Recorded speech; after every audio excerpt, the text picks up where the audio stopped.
Yaorana et bienvenue dans Manava. La naissance d'un bébé est la plus belle chose dans la vie d'un couple, mais le nourrisson est un être très fragile et il est bon de rappeler les gestes et attitudes à avoir avec son enfant. Pour en parler avec nous aujourd'hui, j'accueille le docteur Françoise Pawlowski, qui est chef du service de néonatologie au CHPF, Vanessa Yo, qui est sage-femme libérale, Vanessa Kies, qui est infirmière puéricultrice en néonatologie, et Thérèse Tangaripa, qui est une jeune maman. Ravi de vous accueillir, mesdames. Bienvenue sur ce plateau. Françoise, Merci. les premières questions vont être pour toi. Explique-nous ce qu'est la néonatologie.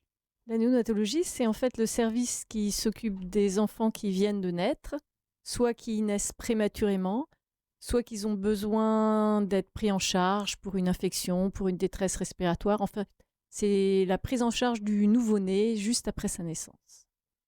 Vanessa, quel est le rôle de la sage-femme? La sage-femme, alors c'est déjà de prendre en charge la femme enceinte, du début de la grossesse, tout pendant la grossesse, à l'accouchement et après l'accouchement. Le retour à domicile aussi et la rééducation. Et donc l'autre Vanessa, même question, quel est le rôle de l'infirmière en puéricultrice, je vais le dire correctement. Oui. Eh bien, elle prend le relais dès la naissance, elle s'occupe du bébé, elle lui procure les premiers soins et bien évidemment, elle s'occupe aussi des parents puisqu'il y a toute l'information qui va avec et voilà, c'est surtout les premiers soins, que ce soit technique ou bien l'accompagnement avec les parents, l'allaitement, le pot à pot, tout ça. Thérèse, combien est-ce que tu as d'enfants? C'est mon premier. C'est ton premier. Alors comment est-ce que tu t'es préparé justement à accueillir ce bébé? Et est-ce que tu as pris des conseils auprès de la famille et ainsi de suite? Oui, j'ai eu des conseils de ma famille, plutôt de ma mère, qui a été là jusqu'au bout à mon accouchement. J'ai eu de la chance d'avoir une bonne sage-femme, Vanessa, qui était là aussi à mes côtés. Parce que de nos jours, il y en a plein de mamans qui ne connaissent pas bien la grossesse. Parce qu'on a un carnet de grossesse qui a été mis en place pour les mamans qu'à l'époque, on n'en avait pas. Et aujourd'hui, on a de la chance de l'avoir, mais beaucoup de mamans qui ne savent pas. Ça sert à quoi? Et j'ai eu de la chance que Vanessa a été là jusqu'au bout avec moi. Elle a pu t'expliquer tout ça. Exactement. Et est-ce que tu t'étais préparé justement entre l'arrivée, il y a le suivi, le bébé qui grandit, et une fois que tu as le bébé, est-ce que tu savais quels étaient les premiers gestes à avoir avec lui? Je me suis préparée aussi et j'avais aussi l'aide de Vanessa. Parce qu'il y a des choses que moi, je ne sais pas. Hein. C'est comme c'est la première fois que je tu vas suis pas les maman. inventer, bien sûr. Oui. Exactement.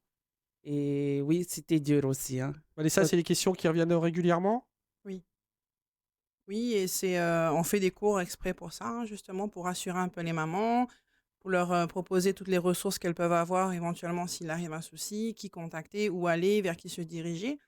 Et le but des cours de préparation à l'accouchement, c'est justement d'essayer de préparer les mamans, donc pas que pour l'accouchement, mais surtout pour l'arrivée de ce petit Oui, bout. surtout pour l'arrivée.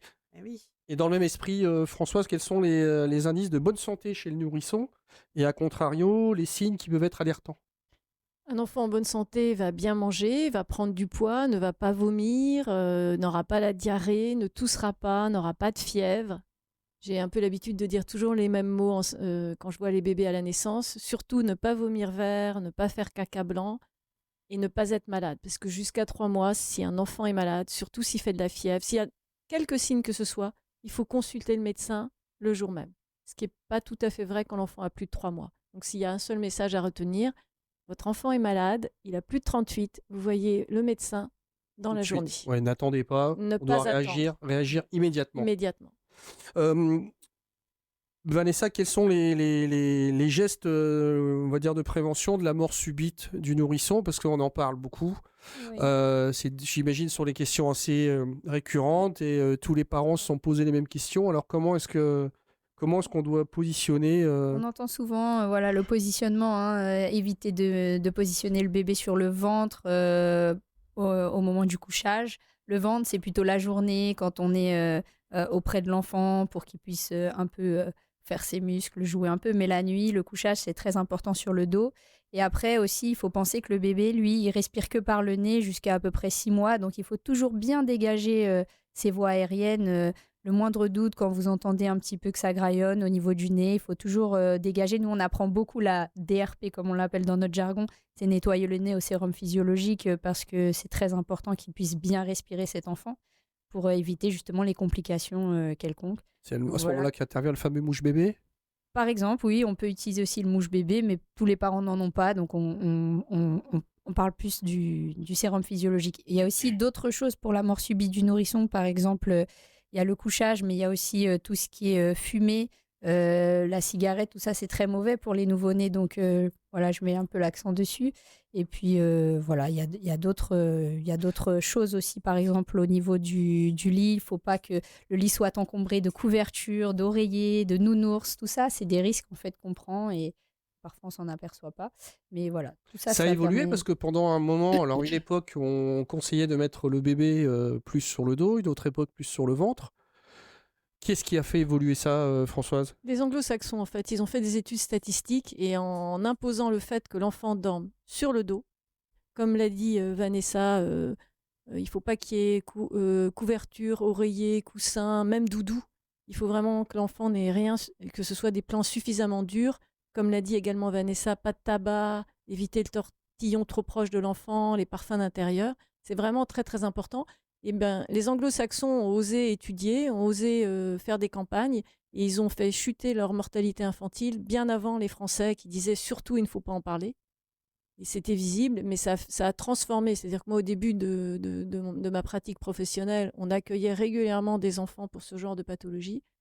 Et à partir du moment où on a fait une campagne médiatique en disant l'enfant doit dormir sur un plan dur sur le dos, quand il n'est pas au visu des parents, ce qui est quand même le cas énormément, ça fait chuter les morts subites. Donc ça vaut vraiment la peine de connaître ces Ah bah, choses c'est bien essentielles. on insiste dessus, On que insiste ce soit bien dessus. clair. Voilà, C'est sur le dos, c'est sur le dos, sur un plan dur. un plan dur, tout dégagé. On évite de mettre trop de doudous et tout ça. Ça viendra plus tard, les doudous. On a le temps et au moins on est tranquille. Et pour qu'ils aient chaud, on peut utiliser ce qu'on appelle des gigoteuses ou des turbulettes. En fait, c'est des choses faites spéciales. L'enfant ne peut pas s'enrouler dedans.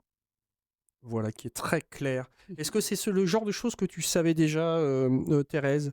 Est-ce que c'est une inquiétude que la jeune maman que tu es avait, de savoir comment le positionner? Oui.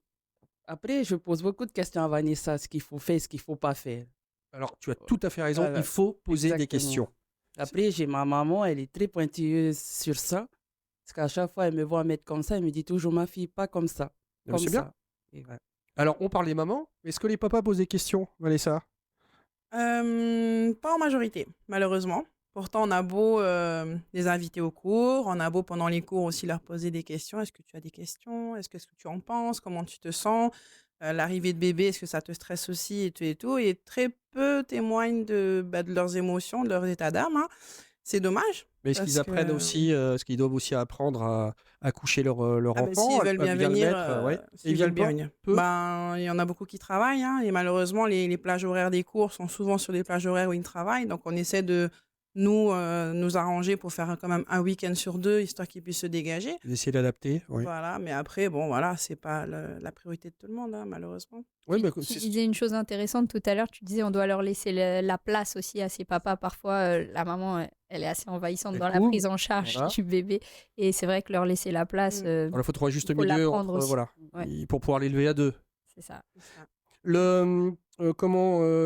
Thérèse, comment est-ce que tu organises tes priorités dans la journée avec ce bébé maintenant? Comment est-ce que tu fais pour à la fois t'occuper du bébé et continuer à faire ce que tu dois faire si tu dans la maison ou ce genre de choses? J'ai eu de la chance, elle fait déjà ses premières nuits. Oh bah ouais, mais là aussi, ouais, mais là, ah ouais, ah, mais J'ai tant eu de mieux. la chance, oui, elle dort bien et j'ai le temps de faire mon travail d'habitude à la maison.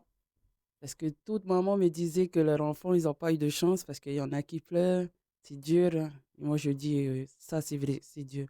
Parce que j'avais une collègue dans ma chambre à Cardella, j'étais à Cardella, et son enfant pleurait toutes les nuits. C'est pas évident quand tu entends ça. J'ai dit, tu te mets à la place de la maman. En tout cas, moi, je me suis mis à sa place, hein. J'aurais été aussi pareil comme elle. C'est dur de voir son enfant pleurer, tu sais pas quoi faire. Mais on a de la chance que Cardella nous dit à tout moment, qu'est-ce qui vous arrive, il faut les appeler. Ils sont là pour nous aider. Oui, c'est bien de le rappeler. Ouais. Quelles sont les principales, Vanessa, les principales inquiétudes des parents, en général, les questions qu'ils vont vous poser? Alors, les principales inquiétudes, déjà concernant l'accouchement, c'est est-ce que je vais y arriver? Qu'est-ce qui va m'arriver? Si jamais ça se passe pas bien, comment je peux faire?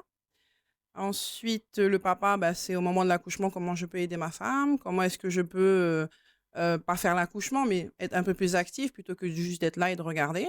Donc, bon, ça fait déjà une partie, des cours. Une fois que l'enfant est là, oui, alors beaucoup de questionnements sur l'alimentation parce que les papas se sentent beaucoup mis à l'écart le fait que la mère allaite. Donc, nous, on essaie de leur montrer que maintenant, leur soutien est primordial et que pour la réussite de l'allaitement, on a besoin d'un petit peu tout le monde, essentiellement le père, mais si on peut avoir de la famille autour, c'est encore mieux pour aider. Et par contre, quand c'est le soin du bébé, alors là, ils sont les premiers à côté. Ils me disent, vas-y, montre-moi comment on fait.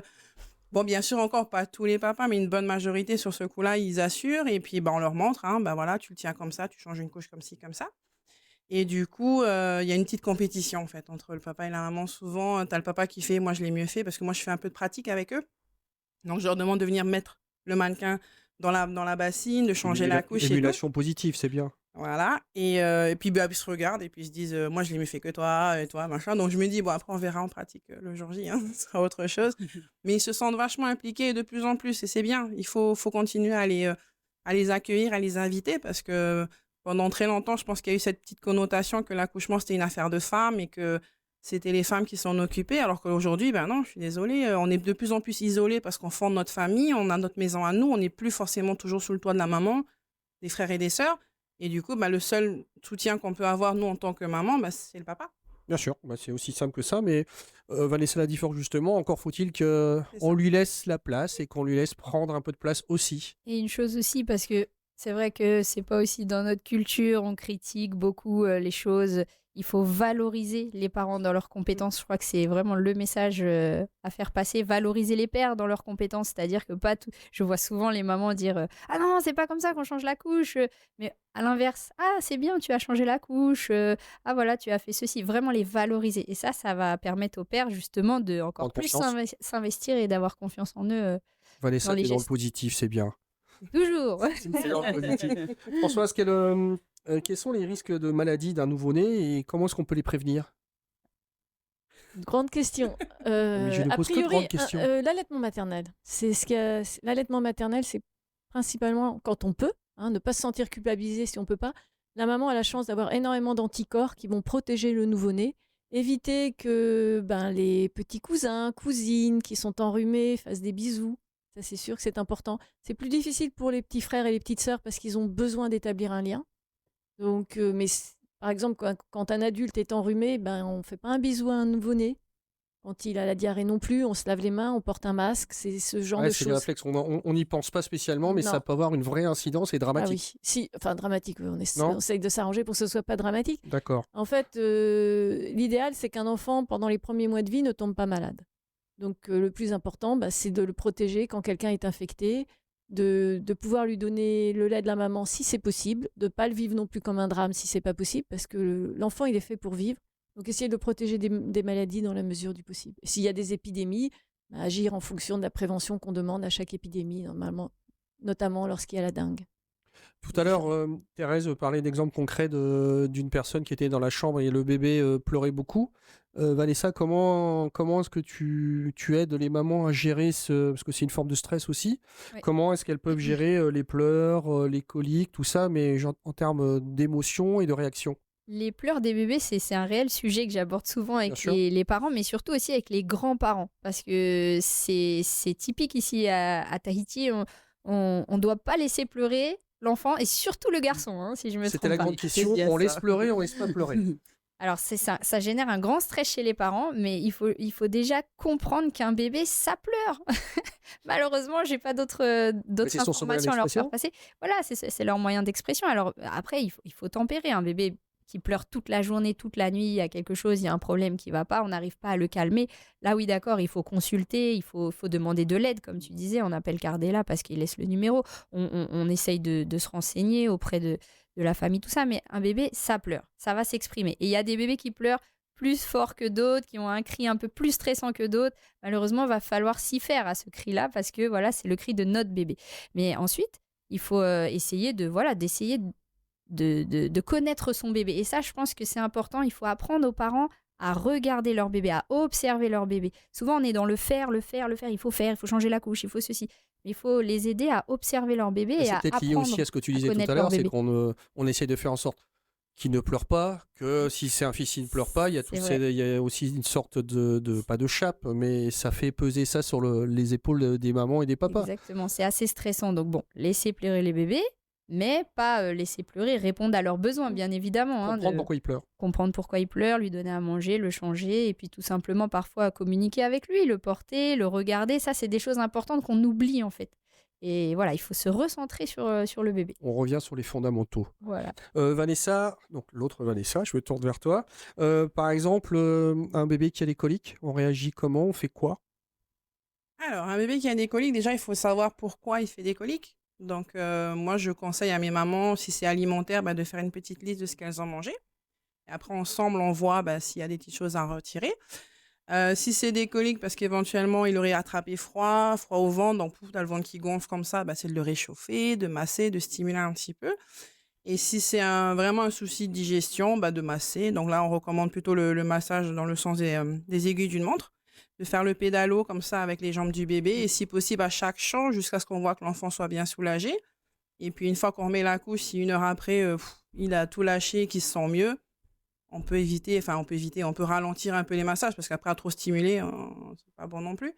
Mais surtout, bien observer et regarder son enfant, pourquoi il pleure, toucher un peu le ventre, voir si c'est ça qui l'embête un peu, qui le titille. Mais oui, la première chose déjà, c'est de savoir reconnaître pourquoi un enfant pleure. L'observation et d'être un peu plus proche peut-être justement et d'essayer de le comprendre. Attentif, Attentif et tout ça. Françoise, il y a un sujet que tu voulais aborder, c'est l'alimentation des bébés et des nourrissons. Non, c'était la prévention de l'obésité. Me dis pas non, tu m'en as parlé. Pardon, Alors, oui. la prévention de l'obésité. En fait, on conseille de diversifier, de donner le goût des fruits et des légumes vers 5-6 mois. Et c'est très important de ni saler ni sucrer l'alimentation, d'éviter le Coca-Cola ou les boissons de ce genre. On a un vrai souci d'obésité. C'est pas grave si l'enfant est un peu grassouillet sous allaitement maternel exclusif, mais il y a véritablement un moment où il doit s'affiner, c'est à l'âge scolaire. Et ça commence quand il se met à marcher à ces moments-là. Donc, si on peut donner des produits les plus naturels possibles, les moins transformés, et moins saturés en sucre, en gras et en sucre sel. et en gras, le ketchup, la mayonnaise, le Coca-Cola, ça a été fait pour vendre. Si ça doit venir, moi Ça viendra, mais surtout c'est parce que c'est quelque chose, c'est un cadeau qu'on offre aux générations suivantes, c'est de leur donner le vrai goût des aliments et une nourriture de bonne qualité, c'est aussi du plaisir. L'alimentation doit être du plaisir. On sera ou rond ou fin, c'est un tempérament, c'est pas grave, mais il faut se dire que trop de sucre, trop de sel, c'est des soucis à l'âge adulte et c'est dommage. Surtout que parfois les mamans se compliquent. Je voyais des mamans aller au magasin acheter des. Ah oui, il lui faut les gerbelles, il lui faut les.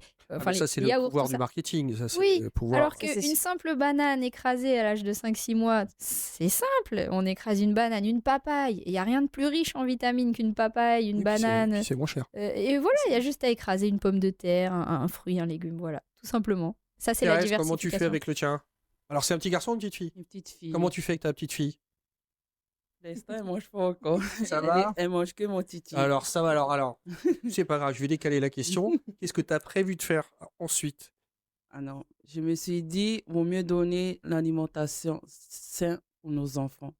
Parce que la plupart, comme elle dit, que l'obésité, il y en a beaucoup. Après, on a du mal à perdre du poids. On a fait des émissions dans Manava, justement, et c'est vrai que c'est un des problèmes qu'on peut retrouver en Polynésie, c'est ces problèmes d'obésité et de plus en plus jeunes. Donc, c'est bien que t'en es consciente, c'est bien. Ah oui, non, je suis consciente. C'est un problème mondial. Hein. Ouais. L'obésité est un problème mondial. Il n'y a pas qu'en Polynésie. Hein. Non, mais alors, il ne faut pas se cacher. On a des problèmes d'obésité en Polynésie et les stats ne sont pas bonnes. Je sais que c'est peut-être... c'est pas déplacé, c'est une réalité. Donc, je pense que pour les générations à venir, c'est bien d'avoir cette démarche.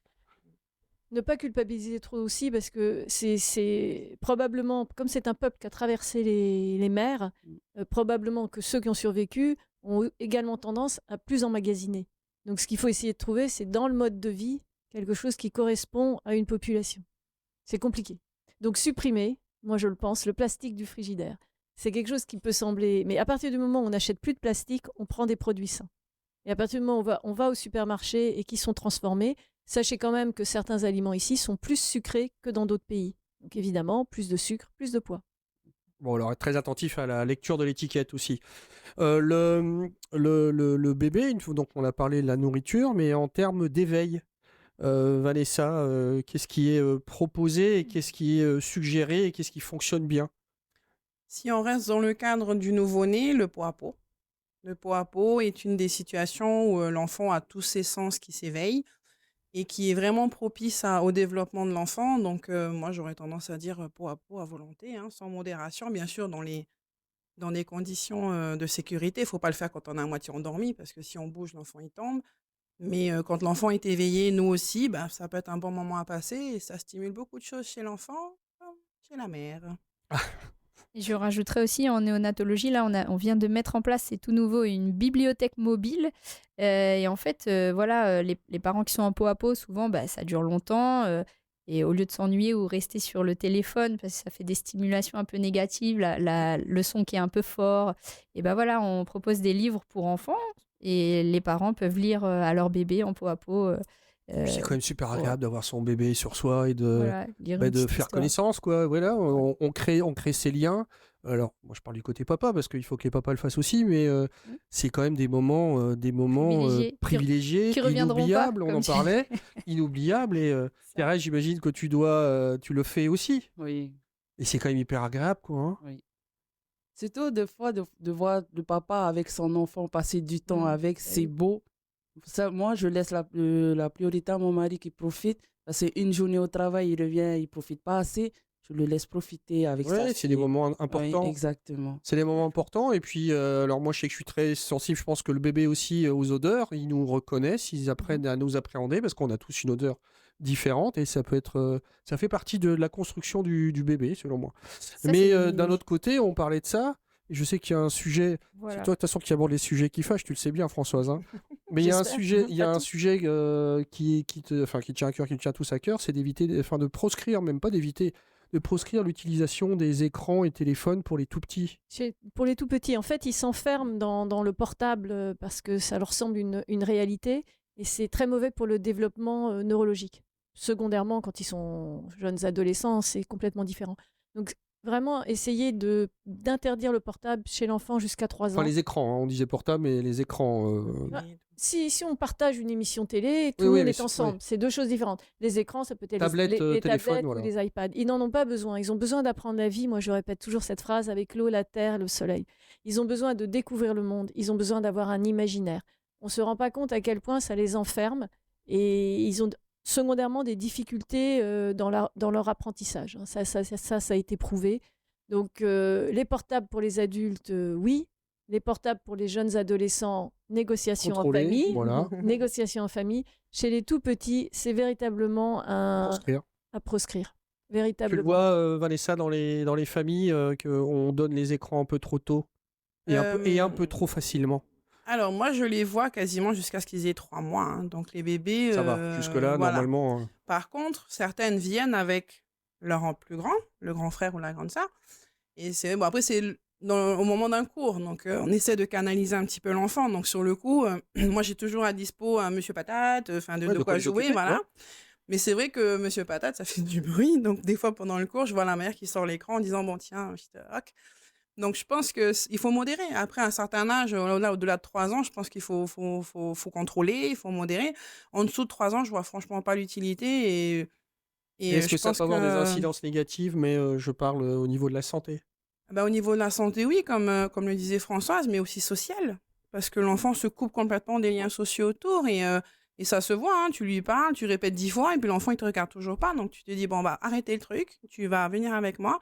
Et je pense que toutes les occasions sont bonnes pour eux pour découvrir des choses, que ce soit à la maison ou en déplacement. Donc, les scotcher sur un écran avec en plus ses écouteurs, c'est complètement aberrant. C'est une question d'équilibre. Après, il y a Oui. c'est tout dans les extrêmes. On peut donner les écrans, mais voilà, si c'est réglementé, quelques minutes pour passer un cap, voilà. Mais voilà, on parle de stimulation positive et stimulation négative. Donc là, les écrans, ça rentrerait plus dans la case négative. Et puis il y a quelques centaines de générations qui sont très bien sorties sans les écrans pour les tout petits. Donc Aussi. peut-être, bah oui, mais peut-être justement remettre les choses à leur place. Les tout petits, on passe. Enfin, pour moi, c'est à proscrire parce que ça peut avoir que du côté négatif. Plus tard, comme tu dis, c'est une discussion avec. C'est même plus une discussion, c'est une négociation. Mais Thérèse le disait, quoi. Il y a aussi ce moment privilégié quand on est avec le bébé. Oui. Et alors même si on est occupé, les générations d'avant étaient occupées aussi, il n'y avait pas d'écran. Donc c'est que ça fonctionne. Je pense que l'enfant a besoin de sensations. Et le portable ne peut pas lui apporter ces sensations. Il n'y a pas d'odeur, c'est plat, il n'y a pas d'échange et c'est imposé. Donc je pense qu'on pense juste qu'on a tous besoin de sensations, donc d'odeur, d'échange, du regard des parents, du pot à pot. Après, il faut accepter aussi que les générations aient changé. Il faut véritablement que les jeunes générations prennent ce sujet à corps et nous donnent comment ils veulent envisager le futur. Moi, il m'arrive aussi de dire à des parents d'évaluer les capacités de leur enfant à travers des jeux sur Internet. Comme le dit Vanessa, tout n'est pas négatif ou positif. Mais c'est sûr qu'il vaut mieux leur donner du papier avec des crayons pour dessiner parce que ça construit un imaginaire. Et ça, j'ai vu plein de parents aller dans plein d'endroits et ils installent les enfants avec du papier et des crayons. Et ça fonctionne très bien. Et ça fonctionne très bien. Donc c'est normal que les parents ne peuvent pas répondre en permanence à toute stimulation d'un enfant. C'est très récent qu'on répond à toutes les questions d'un enfant. On est passé d'une génération où les enfants n'avaient pas le droit de parler à table en 2-3 générations où on répond à toutes leurs questions. Donc je pense que c'est, comme le dirait Vanessa, un équilibre Voilà. entre le partage et le reste. Et bien ça fera office de conclusion. Voilà, en plus de l'amour et de l'attention, vous connaissez maintenant les bons gestes à avoir avec votre bébé. Merci d'avoir répondu à mes questions, mesdames. C'était un vrai plaisir de vous avoir sur ce plateau. Cette émission sera en replay sur le site de TNTV. Bonne fin de journée sur TNTV.